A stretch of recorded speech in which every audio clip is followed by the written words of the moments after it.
Hey everyone, welcome back to Life Turns. Today's story, it's not just emotional, it's something that might hit deep for anyone who's ever felt like family love can suddenly vanish. So sit back, listen closely, and maybe, just maybe, you'll see yourself somewhere in this story. It started with one text message. Just one. My phone buzzed that afternoon, and I didn't even check it right away. I thought it was some random update or maybe a friend reminding me about the weekend. But when I finally picked it up, the words froze me in place. Don't call or come over. We're done. That was it. No explanation. No emotion. Just those 7 words, and it was signed by my mom. I remember staring at the screen for so long that my hands started shaking. It didn't feel real. This was the same woman who used to text me, "Dinner's ready, honey," or "Call me when you get home safe." Suddenly, that same number, that same tone, was cold, final, and empty. I didn't even type right away. I just sat there, like my brain refused to believe that my own mother had said those words to me. After what felt like forever, I typed back, "Got it. That's all."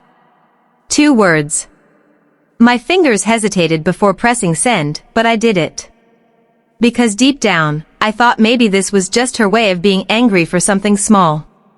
Maybe she'd cool off by evening. But that didn't happen. That night, the silence in my phone felt louder than any argument we ever had. You know, when family stops talking to you, it's not just silence. It's like someone turned off a light in your soul. I tried to distract myself, cooking, scrolling through my phone, watching random videos, but every few minutes, I'd glance at my screen, hoping maybe she'd text again. Nothing. Just nothing. 2 days passed. No calls. No messages. My sister didn't respond to my texts either. That's when it hit me, maybe this wasn't just a fight. Maybe something had happened that I didn't even know about. I replayed our last conversation in my mind. It was just 3 nights earlier. She had asked me to visit that weekend, but I told her I had work deadlines. She said, "You always say that. You never have time for your family anymore." I laughed it off, told her I'd make it up to her. She didn't sound angry. Just a little sad. I thought it was nothing serious. But maybe I was wrong. Maybe it was the last time she tried to reach out, and I missed it. The guilt started to eat me alive. I wanted to drive to her house, just show up at the door and say, "Mom, talk to me." But that text kept flashing in my head. "Don't call or come over." Those words felt like a wall. A wall made by the one person who was supposed to be my safe place. I called my aunt, hoping she'd know something. When she picked up, her voice was careful, too careful. She said, "Maybe it's best you give her space right now." I asked, "Space? For what? What did I do?" But she wouldn't say. That silence told me more than words ever could. Something was wrong. Something big. By the 4th day, I couldn't take it anymore. I went to my parents' house anyway. I stood outside their gate like some stranger, staring at the lights inside. The curtains were closed. My mom's car was there. My dad's too. But nobody came to the door. I knocked twice, then 3 times. Nothing. I felt like a ghost. Finally, a neighbor came out, Mrs. Patel, the old lady who'd known me since I was a kid. She gave me this strange look, like she didn't know whether to smile or stay quiet. She said softly, "Your mom's not doing too well, sweetheart. Maybe you should talk to her later." My heart sank. Not doing too well? What did that even mean? I got back into my car, my hands shaking on the steering wheel. I wanted to cry, but I couldn't. It was like my emotions were locked somewhere deep where even I couldn't reach them. That night, I finally texted her again. "Mom, please just tell me what's going on. Did I do something? Why are you shutting me out?" No reply. I sent 3 more messages. Nothing. Then I called her. Straight to voicemail. I didn't sleep that night. I kept staring at the last thing she said, those 7 words. They burned in my mind. I scrolled through our old messages, the happy ones, the pictures we'd sent each other, and it made no sense how someone could go from I love you to we're done just like that. By morning, I was a mess. My best friend, Jake, stopped by and saw the state I was in. When I told him what happened, he said, "Dude, maybe she found out something. Maybe someone told her something that isn't true." That idea hit me like a brick. Could someone have said something to her about me? Something bad enough to make her cut me off? I spent the whole day thinking about it, about who could have caused this. And that's when one name came to mind. My cousin, Alex. Alex had always been close to my mom. Almost too close. He'd always act like the perfect son, polite, responsible, caring, everything she wished I'd be. But lately, we hadn't been on great terms. I'd caught him spreading rumors at a family dinner, twisting my words, making it sound like I didn't care about anyone but myself. I called him out for it that night, and he got defensive. We argued, and it got ugly. My mom saw it happen. Now, thinking back, maybe he'd said something worse afterward. Maybe he told her lies about me, things I never said or did. And knowing how emotional mom can get, she probably believed him. I picked up my phone, opened Alex's number, and just stared at it. My hands were shaking again. Should I call him? Confront him? Or would that make things worse? I didn't know it then, but that one decision, whether to make that call or not, was going to change everything. The next morning felt heavier than any before. My head pounded from a night without sleep, my heart racing with too many thoughts I couldn't quiet down. I kept staring at Alex's number on my phone, that same cousin who'd smiled at me during every family dinner like we were brothers, but deep down, I knew something about him had always felt off. Still, before pressing that call button, I asked myself, what if I'm wrong? What if mom really just needs time? But something in my gut told me it wasn't just space. This was deeper. Finally, I called him. The phone rang twice before he picked up, his voice cheerful, fake as always. "Hey man, what's up?" I didn't waste time. "What did you tell my mom?" There was a long pause, long enough that I could hear his breath through the speaker. Then he chuckled. "What do you mean?" I gritted my teeth. "You know exactly what I mean. She texted me to never call or come over again, Alex. And that happened after you visited last week. So what did you say?" His tone changed fast. "Hey, don't put this on me. If she doesn't want to talk to you, that's between you and her. Maybe she finally realized how you've treated her." That line, it hit like a knife. How I treated her. I repeated, stunned. "I've always been there for her. You think I don't care about my mom?" He laughed again, low and cruel this time. "You don't visit, you don't call.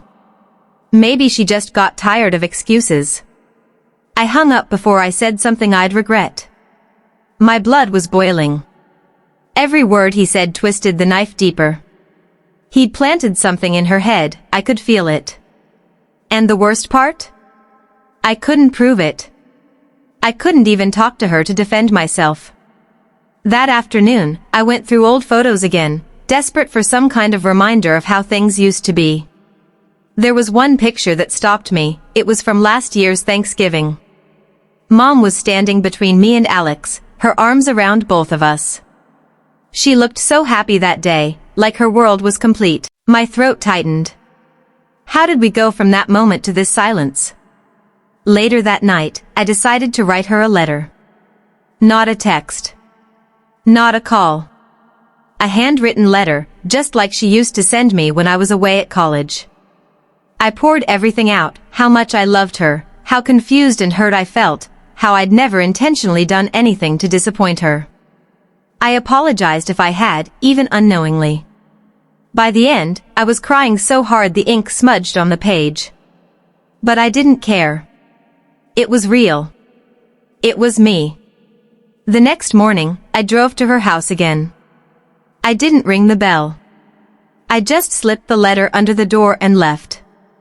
I sat in my car outside for a while, hoping she'd open the door, pick it up, maybe even text me. But nothing happened. No movement. No sound. Eventually, I drove away, the pit in my stomach growing heavier. 2 days later, a message finally came, but not from her. It was from my dad. Stop showing up at the house. Give her time. That's all it said. No hi, no we'll talk soon, nothing. I wanted to scream. Why was everyone acting like I'd done something unforgivable? What could possibly justify cutting me off completely? Jake came over again that evening. He took one look at me and said, "You can't just sit here waiting, man. You have to find out the truth." He was right. So I did something crazy. I drove to Alex's office. I knew it was a risk, but I was done playing nice. When I showed up, he looked surprised but not scared. He smirked. "Still obsessed about Mom, huh?" I stepped closer. "Tell me what you told her, Alex. Right now." His smirk faded for a second before coming back. "Fine. You want the truth?" "I told her you were planning to sell her house after Dad's retirement. That you said they were a burden." I froze. My jaw actually dropped. "What?" I shouted. "Why would you say that?" "That's a lie." He shrugged, totally calm. "Maybe. But she believed it. That was it." My vision blurred. I wanted to punch him, to shake him until he took it back, but instead, I walked away. Because deep down, I knew hitting him wouldn't fix anything. It would only make his lies look more believable. Driving home, I couldn't stop shaking. My cousin, my own blood, had destroyed the bond between me and my mother. Just because of jealousy. Just because he wanted to look like the good son in her eyes. That night, I sat on my bed and stared at my phone again. I thought about calling her one last time. Maybe I could tell her everything, the truth, the proof, the way Alex had twisted everything. But what if she hung up? What if she never even picked up? Then I remembered something. My mom had always kept a small diary. Not a secret one, but she wrote in it almost every day. If she was hurting or confused, she'd write it there. I had no right to read it, but if there was a way to understand what she was feeling, maybe it was in those pages. The next morning, I went back to the house when I knew my parents would be out for groceries. They always went on Sunday mornings. My hands were shaking as I opened the back gate. It was still unlocked. I stepped inside, feeling both guilty and desperate. Everything looked the same, the couch, the family photos, even my old baseball glove on the shelf. In her room, I found the diary on her nightstand. My chest tightened as I opened it. The first few pages were from months ago, happy notes about cooking, garden plans, and memories. But then I saw one entry that made my heart stop. Alex told me something today. I can't believe it. My own son said we were a burden. I don't even know him anymore. I closed my eyes, the tears coming before I could stop them. That was it. That one lie had broken her. Before leaving, I placed a new note inside the diary. I wrote, "Mom, it's me. Please know that I never said that. I would never call you or Dad a burden. You are my world. If you believe anything, believe this, I love you." Then I left, quietly, hoping she'd read it one day. That evening, my phone buzzed again. My heart nearly stopped when I saw her name on the screen. I opened the message, barely breathing. It said, "Come over tomorrow. We need to talk." For a second, I couldn't move. My eyes filled with tears again, but this time, they weren't from pain. They were from relief and fear. because I knew that conversation would change everything. The next morning, I woke up before sunrise. My chest felt heavy, my hands cold, and my mind was racing with every possible version of how the day could end. Would she forgive me? Would she even believe me? I couldn't eat, couldn't think straight. I just kept pacing around the room, looking at the clock every 5 minutes, waiting for the time to finally come. When it did, I drove slowly, too slowly, to my parents' house. Every red light felt like it was testing my patience, every turn made my heart beat faster. As I parked outside, the air felt thicker, like the whole world was holding its breath with me. The curtains were open this time. That alone was a sign that maybe, just maybe, she wasn't shutting me out anymore. I stepped out of the car, walked to the door, and stood there for a full minute before knocking. No answer at first. I almost turned back, but then I heard footsteps, soft, slow, familiar. The door opened. And there she was. My mom. Her eyes looked tired, red from crying, but they were the same eyes that once smiled every time she saw me as a little boy. For a second, neither of us spoke. The silence was so thick it hurt. Then she said quietly, "Come in." I followed her inside. Everything looked the same, but it felt different and colder, like all the warmth had been drained out. We sat across from each other at the dining table. She took a deep breath and said, "I read your note." My heart stopped. She looked straight at me. "Tell me the truth, did you ever say we were a burden to you?" I shook my head instantly. "Never, Mom. Not once. I swear on everything I have, I would never say that." My voice cracked halfway through the sentence. She didn't look convinced at first. "But Alex said he overheard you on a call with Jake. He said you were talking about selling the house once Dad retires." My jaw clenched. "That's a lie. Jake and I were talking about selling my apartment because I wanted to move closer to you and Dad." That's what he twisted. He made it sound like I was talking about you too. I saw her blink fast, processing my words. Then she whispered, "Why would he do that?" I looked down, swallowing hard. "Because he's always wanted your approval, Mom. He wanted to be seen as the good one, the one who cares more. He knew you trusted him, and he used that." For a long time, she didn't say anything. Just sat there, staring at the table, the ticking clock echoing in the silence. Then I saw tears filling her eyes. She pressed her hand to her mouth and whispered, "Oh my God, what have I done?" That moment broke me completely. I got up and walked around the table, kneeling beside her. "Mom, you didn't know. You believed what you heard because you love people deeply. That's who you are. And that's why I love you." She looked at me then, really looked at me, and I could see her walls breaking. She reached out and held my face like she used to when I was little. "I'm sorry," she said, her voice trembling. "I should have talked to you. I should have asked you first." I hugged her tight, tighter than I had in years. For a few seconds, it felt like the world finally made sense again. We sat like that for a while. Then she said softly, "Your dad didn't want to believe Alex either, but I was so angry that day. I told him I didn't want to see you for a while. He just followed my lead." Hearing that hurt, but I understood. Family loyalty can make people do strange things when emotions run high. She asked if I wanted tea, her old way of saying, "Let's start again." When she brought it out, she smiled faintly, the first real smile I'd seen from her in weeks. "Your favorite," she said. "Ginger and honey." I laughed quietly. "You still remember?" She smiled again, eyes watery. A mother never forgets. We talked for hours about everything, not just the fight. She told me how lonely she'd felt lately, how she'd been scared that I was drifting away, that I'd become too busy for her. I listened, really listened, and for the first time in a long while, I understood what she meant.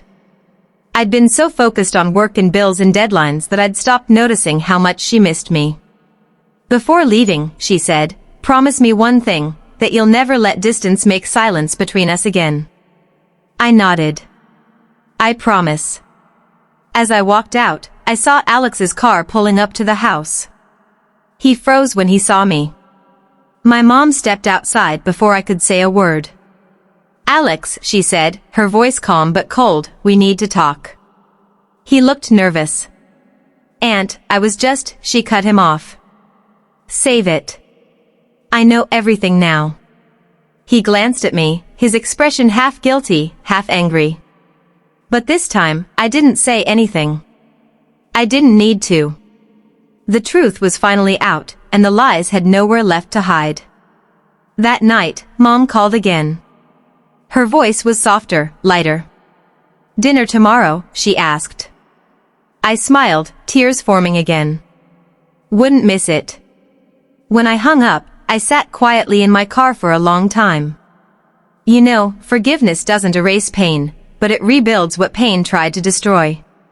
That day, I realized something powerful. Sometimes, love isn't about never getting hurt. It's about choosing to come back anyway. Weeks passed. Things slowly went back to normal. We laughed again, cooked together, and even started planning a small family trip. There was still a shadow between us, the memory of what almost tore us apart, but now there was also light. One evening, as we were sitting together watching old home videos, my mom turned to me and said, you know, that text I sent. Don't call or come over. I regret every word. I smiled gently. We all say things we don't mean when we're hurt. What matters is we found our way back. She took my hand, squeezed it, and whispered, you're a good son. Don't ever forget that.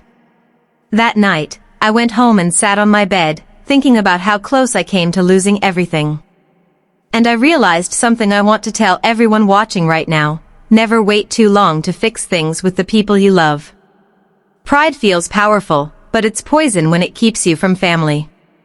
Because at the end of the day, when all the noise fades and all the pain settles, love, real love, always finds its way back. And that's how life turns, sometimes painfully, sometimes beautifully, but always with a reason.